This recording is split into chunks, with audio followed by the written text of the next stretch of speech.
VAKRANGEE'S market capitalization crossed the 37,000 crore rupee mark on Tuesday, making the company more valuable than the likes of TVS Motor, Power Finance Corporation, and even Idea Cellular. These are just some of the companies that it has overtaken in its journey from being a 10 to 15 rupees stock in the year 2010 to more than 700 rupees per share right now. Darshan walked around this office, found this story and came back with more. Yeah, so basically a significant amount. It's no longer, people call it a mid cap, but it's no longer, it's almost in the league of market cap of Lupin and Cipla, which are nifty companies. So it overtook Page Industries in 2016 December. Good went ahead of United Breweries in May 2017. Sun TV it overtook in 2017. Again in Sun it overtook MRF, that's the largest tire company. In October it took over ACC, one of the largest cement companies, and yesterday it overtook TVS Power Finance Corporation and Idea. So significant amount of move that's come in. It's within touching distance of some of the leading nifty companies also. So look at the market cap of VAKRANGEE, 37,200. It's within striking distance of Petronet, Lupin, UPL and Dr. Reddy. All three are nifty companies. So the move has been substantial for VAKRANGEE as far as the market cap is concerned. Now just look at the stock price. It was 15 rupees in 2010. It's moved all the way to over 700 currently. So that's the big move that's come in on VAKRANGEE. So we'll discuss what exactly happened, what this exactly leads to. The return ratios are very, very strong, in excess of 25% in all three parameters, almost 24%. So there's no doubt that the return ratios and valuations are decent. Valuations are slightly expensive. On an FY18 PE it's at 50 times, on an FY19 PE it's 41 times, on a price to book it's almost 11 times. So very expensive as far as valuation is concerned, but return ratios are there. But these are the factors you have to watch out for. It's managed to become a debt-free company and has cash over 1,200 crores on its book, and being a heavy debt company, it's managed over the past few years to bring down debt substantially. Just look at the shareholding pattern. LIC holds, but not any kind of other domestic investor hold, and the FIs that hold in are minuscule. So Credit Suisse, Bank of New York, Vanguard, Wellington, all of them hold a little minority stake in VAKRANGEE. Majority still owned by the promoters.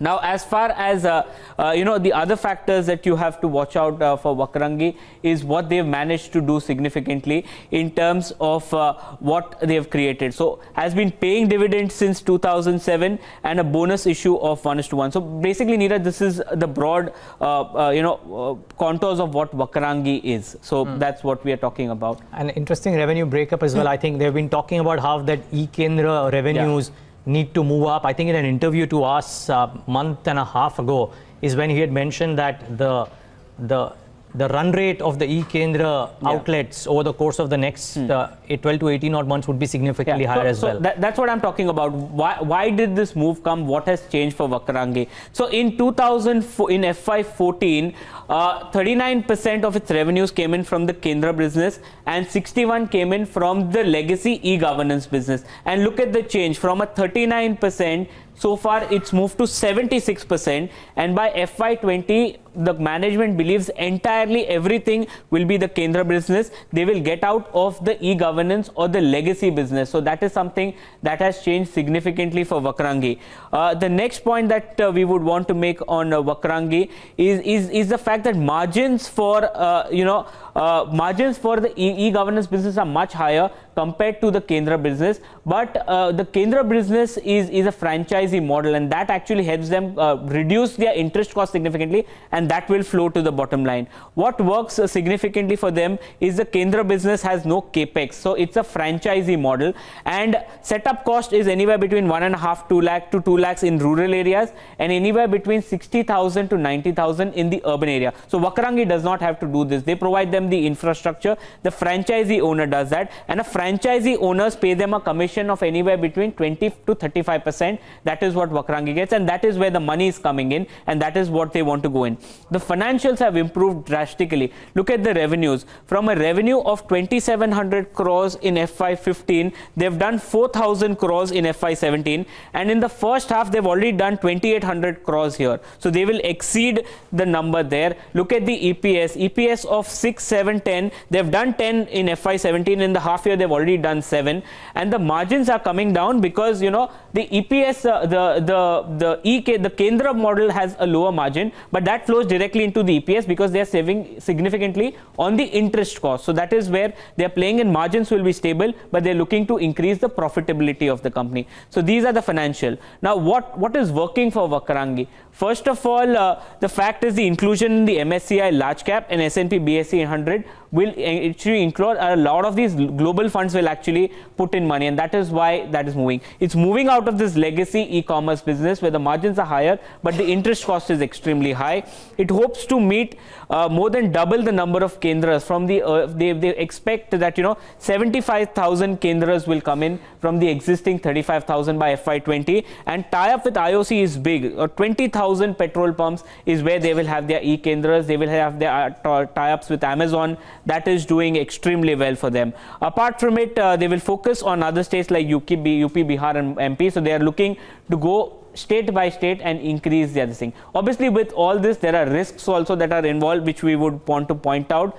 First of all is the fact that the slow ramp up in the new outlets will lead that, you know, the EPS, the growth will not come in. So they have to be very, they have to actually go ahead and deploy a lot of Kendras. They're dependent too much on the franchisee model. So they're dependent on the person who's running the franchisee. So that is the risk. And any tweaks in RBI norms, because they are also, their Kendras also do a lot of banking stuff. So any tweaks there will actually cause. But nevertheless, it's a fantastic story from a market cap of being nothing. It's coming in larger than some of the nifty companies now. And what a fantastic story from the time that it used to be VAKRANGEE'S software.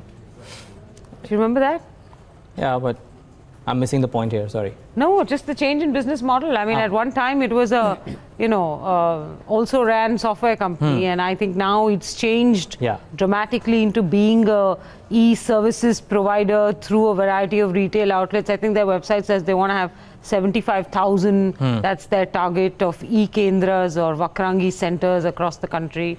We are Quality saying of that management? it's a move for 15 rupees, but initially it used to trade at 1 rupee, 2 rupees. So that was it was a penny stock at one point of time. The software times. Yeah, and it was called VAKRANGEE'S and not a very well reputed penny stock as well, if I may point out. I think at one time. So that concerns the government's, the governance concerns were always there. That's what I wanted to ask. Management and governance. That's something that's difficult to quantify. That was there. I would not rule that out. That was there at a time when, you know, it was trading as a penny stock. But I think the management has got its act together. We also had the management a few days ago. They gave a very bullish outlook in terms of $1 billion revenue.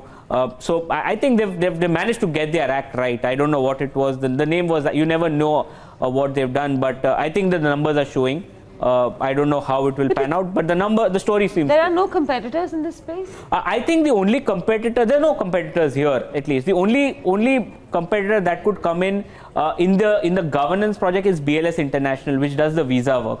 That also is a fantastic story. We had done it earlier. But on a like-to-like basis, yes, no comparison. No, that's curious, right? If they've had such spectacular success in building this out, what has stopped anybody else from wanting to approach this business model or duplicate the same kind of success? Yeah. I mean, what is it that they have that nobody else wants to? I think the tie-ups that they've had, so people will try to do it, but they have had tie-ups with Amazon. They've tie-ups with IOC. So IOC has 20,000 petrol pumps. So that's the big access that they get. With Amazon also coming in. So they're looking at scale now. But it doesn't stop others from doing that. I get Meenka's point here. Sorry, I'm very conservative about these things. I know stock price rises look very appealing, and that's a great story that Darshan's put out there. Yeah, but you've got to wonder, what is this company doing that nobody else seems to be able to do, or nobody else seems to want to do? That has had to go from $10 to $700, man. You got to wonder, right? That's been interesting. I mean, we've seen similar stories in the past, though, in other sectors. For example, Symphony for the largest time was the solitary air cooler company, so to say, in the organized space, and it had a fantastic run in market cap and stock price. It's only in the last 18 odd months that we've seen the Voltases and the others now starting to make a beeline in the air cooler space. So, but I confess ignorance to why is it that VAKRANGEE is a solitary player. I don't know about that. But nonetheless, fascinating facts. Thanks very much, Darshan. That's the story on VAKRANGEE.